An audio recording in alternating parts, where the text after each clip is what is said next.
Bienvenue à bord du bateau de l'expédition Plastic Odyssée. Depuis 3 ans, le navire sillonne les mers du globe à la recherche de solutions pour résorber la problématique des déchets plastiques. Le 1er octobre 2022, le navire est parti de Marseille et a mis le cap sur les villes côtières les plus touchées par cette pollution. En escale à La Réunion depuis le 5 avril, les équipes de Parallèle Sud ont visité le navire. Morgane Kerdoncuf est directrice des escales à bord. C'est elle qui nous fait la visite. Donc là, on arrive dans l'atelier de recyclage embarqué sur le bateau, donc avec toutes les machines qui permettent de transformer directement les déchets plastiques, donc tout ce qui est déchets plastiques ménagers, en matériaux de construction. Donc on a une bibliothèque de pas mal d'objets qu'on peut fabriquer. Ça peut être des planches comme ça, on a aussi des pavés, des tuiles, on a pas mal de matériaux de construction qu'on peut fabriquer directement à bord du bateau. Et en fait, cet atelier, c'est un peu un laboratoire. On voit ça comme une école de formation au recyclage, un laboratoire, pour qu'à chaque escale, on puisse diffuser cette connaissance qu'on a acquise au fur et à mesure du voyage et la partager avec des gens qui pourraient demain répliquer ça dans des unités de recyclage localement. Donc on a tout un tas de machines, on a un broyeur, donc la première étape qui permet de découper les déchets en petits morceaux. Ensuite, on va avoir des machines pour transformer ça en matériaux, et c'est souvent avec de la chaleur, donc ça va être des presses chauffantes. On a aussi cette machine qui permet de faire fondre petit à petit le plastique broyé autour de 200 degrés. Et donc ça permet d'avoir une pâte super malléable qu'ensuite on peut mouler avec tout un tas de formes différentes et du coup construire des produits comme ça. On a aussi une machine pour transformer tout ce qui est plastique plutôt souple, donc les sacs plastiques, le petit packaging, tout ce qui est relativement difficile à recycler d'habitude. Là, on a découvert ces machines et on les a du coup construites à bord pour pouvoir ensuite diffuser ce savoir-faire. Ici, tu vas avoir aussi quelques exemples de mobilier qu'on a fabriqués à bord du bateau. Donc des bancs, des chaises, des tables. Le petit banc là-bas, il a été fabriqué ici, à La Réunion. On leur a fourni les planches. On leur a fourni les planches en plastique recyclé qui ont été fabriquées à bord. Et ils ont complété en faisant une armature en bois et un coussin en plastique récupéré, recyclé. Donc c'est trop bien.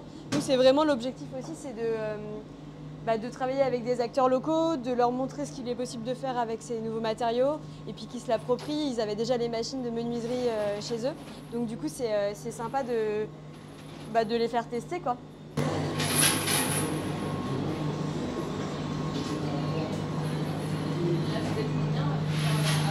On est 20 personnes.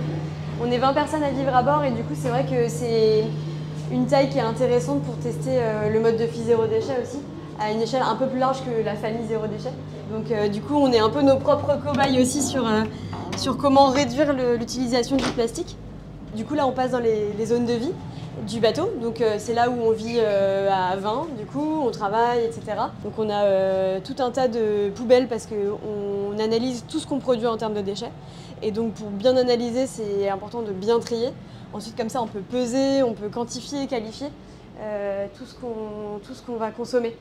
Voilà, c'est l'espace plutôt pour manger, quoi. Là, on essaye effectivement petit à petit de réduire tous les déchets qu'on va produire dans notre quotidien. On a une machine à pain, on fait notre propre pain. Donc du coup, tout ce qui est petit déjeuner, ça limite énormément les déchets générés. On a aussi une machine, on fait nos propres yaourts.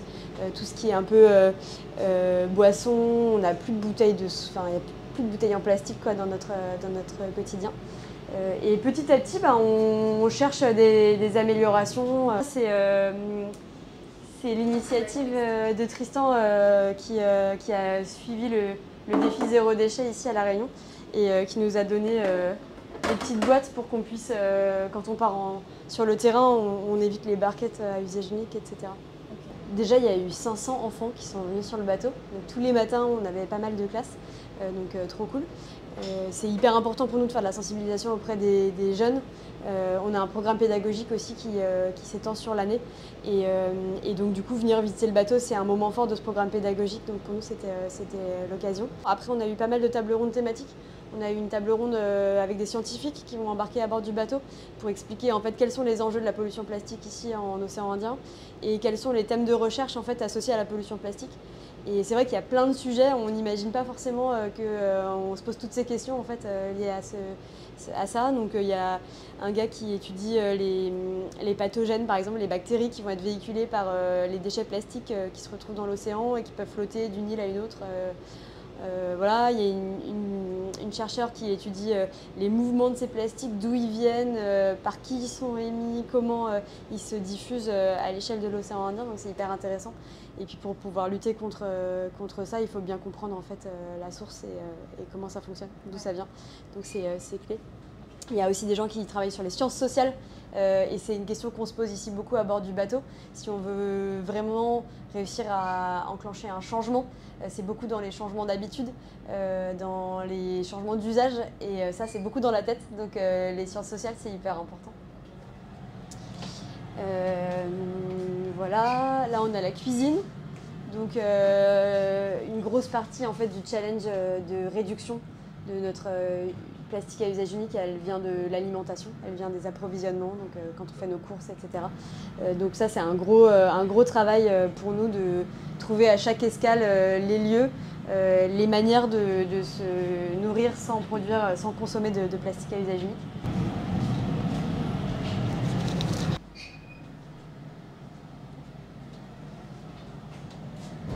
Là, c'est plutôt notre espace de travail. Donc, en navigation, comme en escale, on a Internet, on travaille depuis nos ordi pour documenter ce qu'on a découvert en escale et préparer les suivantes. C'est aussi un espace de formation. On a pas mal de petits guides là, en présentation qui sont des extraits de ce qu'on essaye de diffuser grâce à l'expédition. En fait, chaque escale, c'est l'occasion d'apprendre tout un tas de choses, des choses très techniques, parfois des choses un peu plus modèle économique, etc. À l'échelle individuelle, je pense que la première chose à faire, c'est questionner son usage du plastique à usage unique. Enfin, c'est vraiment le premier point, c'est qu'est-ce que je peux éviter et comment réduire ma consommation de plastique au quotidien.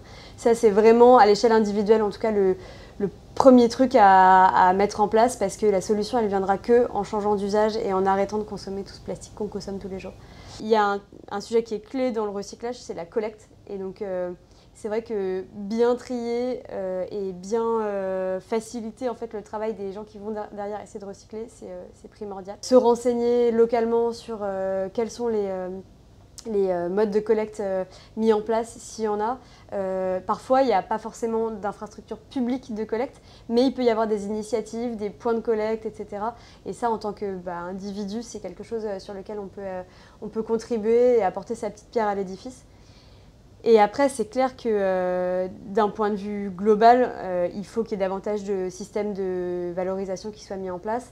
Nous, sur Plastic Odyssey, on a plutôt décidé de ne pas forcément attendre la mise en place de régulation. On va dans des pays où il n'y a pas d'argent public pour mettre en place des grosses infrastructures de collecte et de gestion des déchets. Donc notre cible, c'est plutôt de trouver des modèles économiques, des petits business qui soient créateurs d'emplois et qui traitent des déchets plastiques pour éviter qu'ils se retrouvent dans la nature. Donc, mais là, ça va être plutôt s'adresser à des professionnels, à des entrepreneurs, donc c'est pas trop le discours pour les individus, quoi, on va dire. C'est vrai que il faut adresser ces différents profils.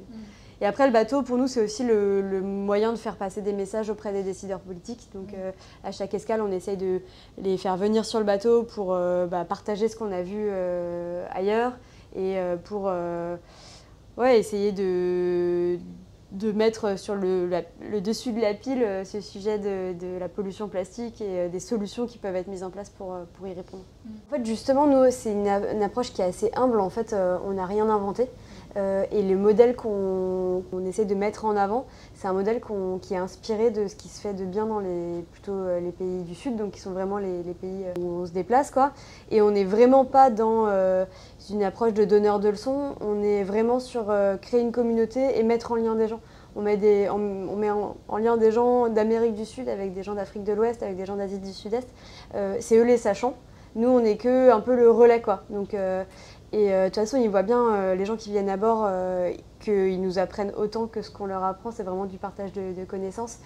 Là, on arrive d'Inde, on a passé un mois en Inde, on a appris énormément de choses sur le sujet. C'est eux les experts et ils le voient bien.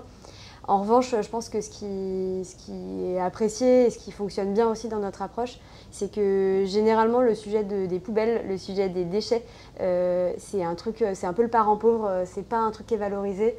Les gens, il n'y a pas de mise en valeur et de mise en lumière de ce travail-là.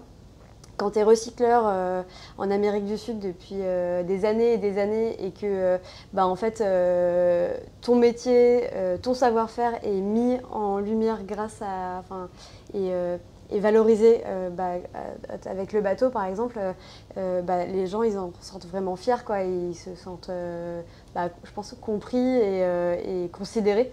Et donc c'est ça aussi qu'apporte ce bateau-là, quoi, c'est montrer que les héros de l'environnement, c'est parfois pas ceux qu'on croit, quoi. Là, on est dans la passerelle, donc c'est l'espace de navigation. Je te présente le commandant, Franck. Bonjour.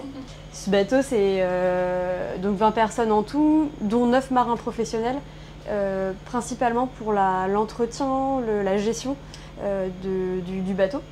La préparation aussi des navigations, et puis pendant les navigations, la tenue d'écart, parce qu'on a toujours une personne qui est responsable du bateau, et le bateau il s'arrête jamais quand il navigue, quoi. Donc, et voilà, et puis c'est un ancien navire de recherche océanographique qui date de 1975, donc on va fêter dans quelques semaines là ses 50 ans, et pour un bateau de ce type là c'est un bel âge, donc on est très content d'avoir pu prolonger la vie de ce bateau à travers cette expédition, et on espère qu'il aura encore de longues années devant lui.